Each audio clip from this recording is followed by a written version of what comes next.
Hello everyone, welcome back to Lynn's Homestead.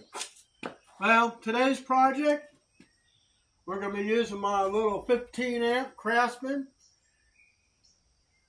little circular saw. And, not circular saw, what's wrong? Table saw. I got to rip a piece of plywood. I'm kind of using up the rest of my 5/8 plywood I had for the roof. What I'm going to do, I'm going to use it to line the top of the OSB on the shelves.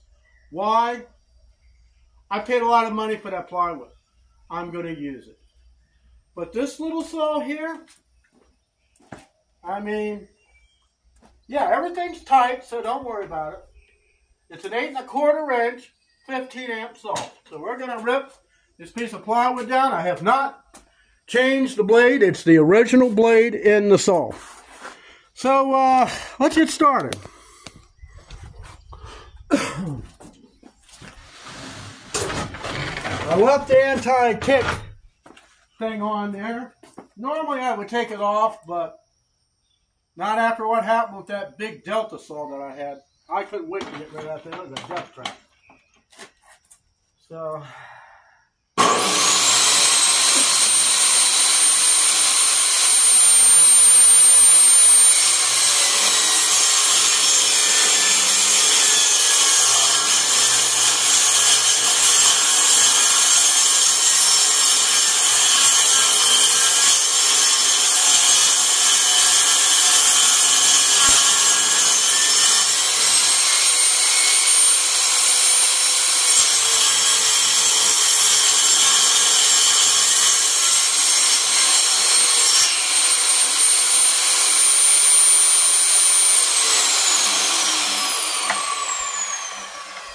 now, mind you, that plywood is 8 feet long, but it handles it like a champ.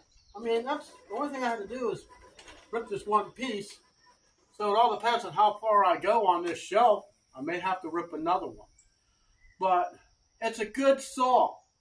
For what I paid for this thing, it's a good saw.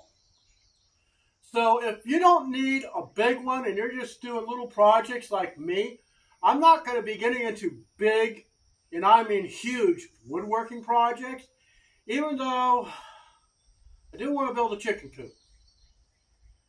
And this, I've rip treated, no problem.